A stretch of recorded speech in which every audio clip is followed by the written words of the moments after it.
4 aktivitas ini merupakan representasi dari ruang lingkup sejarah yang kita jalani di kehidupan sehari-hari kita ya. Nah, next.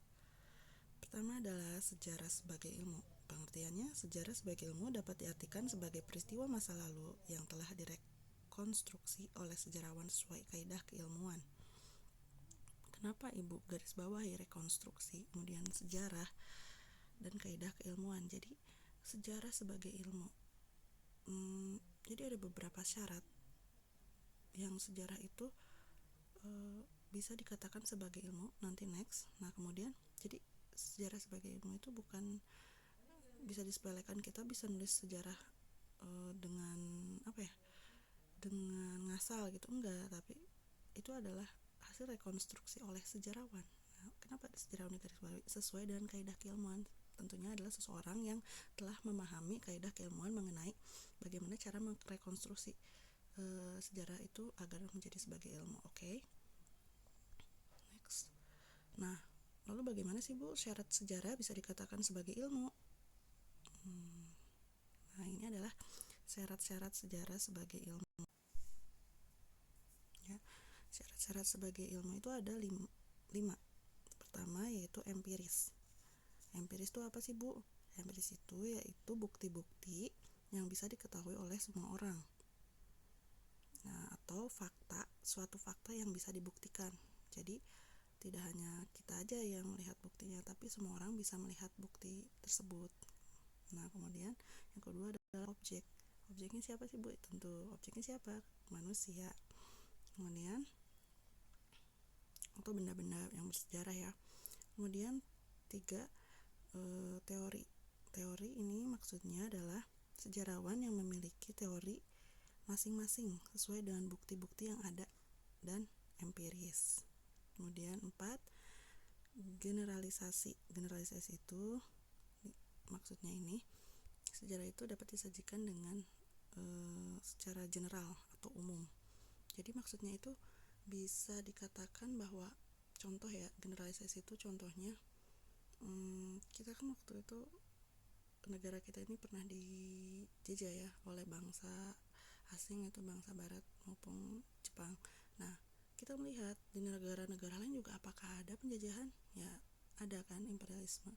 Hanya negara Thailand saja yang tidak pernah dijajah ya. Itu jadi umum gitu. Umum yang terjadi di kalangan lain. Kemudian next, kelima adalah memiliki metode atau punya metode, yaitu step-step penelitian yang baku untuk merekonstruksi masa lalu. Nah, itu yang dilakukan oleh para sejarawan. Nah, nanti metode ini akan kita bahas. Nah, materi yang sesungguhnya, awal materi pada semester kali ini yang pertama adalah yaitu mengenai metode-metode penelitian sejarah yang nanti akan kita bahas di pertemuan selanjutnya.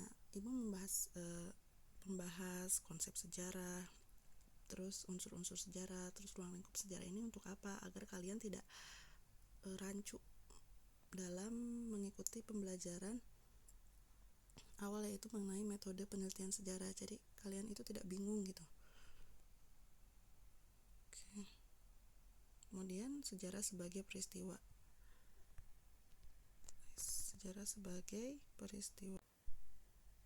Nah, sejarah sebagai peristiwa itu apa sih Bu? Pengertiannya, sejarah sebagai peristiwa bisa dikatakan yaitu mempelajari peristiwa di masa lalu. Kenapa? Sangat pendek ya penjelasannya dibanding yang lain, karena sejarah sebagai peristiwa ya kita hanya meneliti peristiwanya saja. Contoh, kita melihat peristiwa pembacaan teks proklamasi. Nah, udah, kita hanya melihat sejarah proklamasi itu dulu, peristiwa proklamasi itu sebagai sejarah kita yang sangat monumental pada tanggal 17 Agustus 1945, yaitu sebuah tonggak kemerdekaan untuk bangsa kita. Nah, seperti itu. Kemudian syarat-syarat sejarah sebagai peristiwa ada, yaitu peristiwa yang monumental. Seperti yang tadi Ibu jelaskan, yang pertama itu empiris, kemudian penting bagi bersama. Empiris itu apa? Tadi masih ingat? Itu dapat dibuktikan 17 Agustus kegiatan proklamasi, pembacaan teks proklamasi oleh Insinyur Soekarno-Hatta pada tanggal 17 Agustus 1945 itu kan empiris ya, dapat dibuktikan, rekamannya ada, foto ada. Kemudian penting bagi bersama. Penting nggak bagi bersama? Penting. Bagi siapa? Bagi masyarakat Indonesia. Nah, kemudian unik. Unik itu apa? Hanya terjadi satu kali. Tidak akan berulang lagi kejadian yang sama dan di waktu yang sama. Kemudian objektif. Objektif itu ya apa adanya. Apa yang sesuai dilihat, didengar, dirasakan apa adanya, tidak ada campur tangan atau tidak ada pendapat-pendapat lain gitu di dalamnya. Kemudian ciri-ciri sejarah sebagai peristiwa. Pertama, abadi. Abadi ini hampir mirip dengan unik sih sebenarnya abadi ini, yaitu ya kejadiannya nggak bisa diulang gitu. Kemudian penting, itu kembali lagi penting bagi semua orang. Kemudian unik. Unik itu ya sama, itu tidak bisa terjadi dua kali. Kemudian next, ketiga, sejarah sebagai kisah. Pengertiannya itu sejarah sebagai kisah yaitu merupakan sebuah hasil rekonstruksi terhadap peristiwa sejarah. Nah, tadi kan kita telah membahas bahwa sejarah sebagai peristiwa ya, itu hanya peristiwa. Sudut pandangnya pun objektif, tidak subjektif. Nah, kalau sejarah sebagai kisah ini hasil rekonstruksi lagi, jadi oleh seseorang merekonstruksi peristiwa sejarah, kemudian bisa istilahnya bisa dibumbu-bumbui lagi oleh pendapat-pendapat, beberapa opini atau pendapat orang lain gitu. Nah, contohnya misalkan pada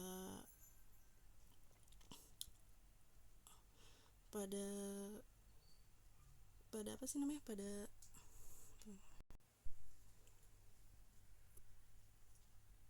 nah, contoh misalkan ada peristiwa, tentu kalian pernah mendengar atau bahkan ada yang pernah menonton filmnya, yaitu Kejadian 98. Ya, pada saat itu seluruh mahasiswa turun ke jalan ya, karena di situ ada suatu peristiwa yang monumental di mana terjadi krisis mon di Indonesia pada saat itu. Nah, di situ kan kalau kita melihat peristiwanya itu terjadi misalkan demo besar-besaran atau ya demo besar-besaran mahasiswa untuk menyampaikan suara aspirasi rakyat pada Mei 98. Nah, itu kan peristiwanya. Tetapi kalau sejarah sebagai kisah itu harus digali. Kenapa sih bisa terjadi krismon? Kenapa bisa terjadi demo? Nah, jadi intinya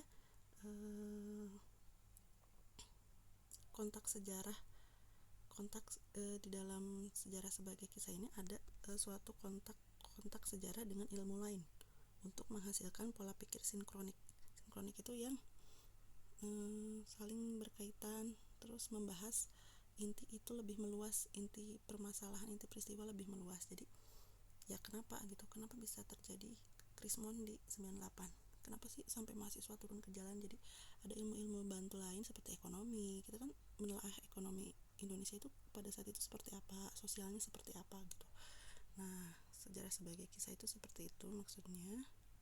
Kemudian cara menetapkan sejarah sebagai kisah, memiliki narasi atau dapat dikatakan ada ceritanya ya ibu. Kemudian subjektif pengalaman ya, jadi seperti ibu yang tadi bilang, jadi misalkan ibu itu ada pada masa 98, tapi ibu tuh mahasiswanya misalkan, wah menurut pengalaman ibu waktu 98 itu misalkan kejadiannya sangat tragis karena ibu mengalami langsung, tapi belum tentu dari pihak lain yang tidak mengalami langsung turun ke jalan seperti apa perasaannya. Nah, kayak gitu pengalaman, subjektif pengalaman. Kemudian kisah berantai berkelanjutan ya, paham. Kemudian yang keempat adalah sejarah sebagai seni. Oke, selanjutnya adalah sejarah sebagai seni. Sejarah sebagai seni dapat diartikan sejarah yang membahas pengetahuan tentang rasa. Kemudian, ketika melihat, ini contoh ya, apa sih maksudnya pengetahuan yang membahas tentang rasa ini? Maksudnya, nih, ini adalah lukisan siapa? Yang tahu? Mona Lisa ya. Nah, ketika melihat lukisan Mona Lisa yang bersejarah ini, pasti akan ada muncul ketertarikan dan bertanya-tanya, kenapa sih lukisan ini sangat bersejarah? Gitu. Emang siapa sih Leonardo da Vinci itu? Kok sampai lukisan ini sangat bersejarah hingga sekarang? Nah, jadi ada ketertarikan untuk belajar sejarah dari seni, gitu. Makanya sejarah bisa dikatakan sebagai seni. Unsur-unsur seni dalam sejarah yaitu ada emosi, intuisi, imajinasi, dan gaya bahasa. Intuisi itu apa? Emosi itu apa? Emosi dulu ya. Emosi itu bukan berarti marah ya. Emosi itu adalah ekspresi jiwa. Jadi kita bisa terbawa oleh suasana dari seni tersebut. Kemudian intuisi. Intuisi itu, oh iya ya, ternyata kejadian pada saat itu, coba kalau saya ada di sana pada saat itu, misalkan balik lagi ya pada, wah kayaknya seru banget ya kalau kita ngerasain waktu Soekarno dan Hatta itu ada dalam pembacaan teks proklamasi dan kita menyaksikannya, pasti itu kita merasa bangga banget nih jadi bangsa Indonesia. Nah, misalkan kayak gitu ya. Kemudian imajinasi itu dipresentasikan dalam film. Nah, misalkan ada film bukan dokumenter ya, film kayak film kemerdekaan Indonesia kan ada ya, film kemerdekaan Indonesia itu. Nah, itu kita berimajinasi seperti itu, gimana ya kalau misalkan kita ada pada saat itu, apa yang kita lakukan. Kayaknya saya ingin benar-benar membela tanah air kita gitu. Imajinasi kita itu muncul seiring berjalannya kita melihat sejarah dalam bentuk seni. Kemudian gaya bahasa itu tidak kaku dan mudah dipahami oleh semua orang tuh. Oke, sekian pembelajaran kali ini. Jika ada yang kurang dimengerti atau yang ingin ditanyakan, silakan tanyakan di grup WA Mapel Sejarah Peminatan ya. Kalau enggak bisa japri lewat WA ibu pribadi. Kemudian tugasnya adalah kalian catat poin-poin yang pentingnya, kemudian fotokan dan kirim langsung di laman Google Classroom ya. Oke, terima kasih perhatiannya, tetap semangat dan see you next week. Kita akan belajar lagi tentang sejarah peminatan. Oke? Ya, wassalamualaikum warahmatullahi wabarakatuh.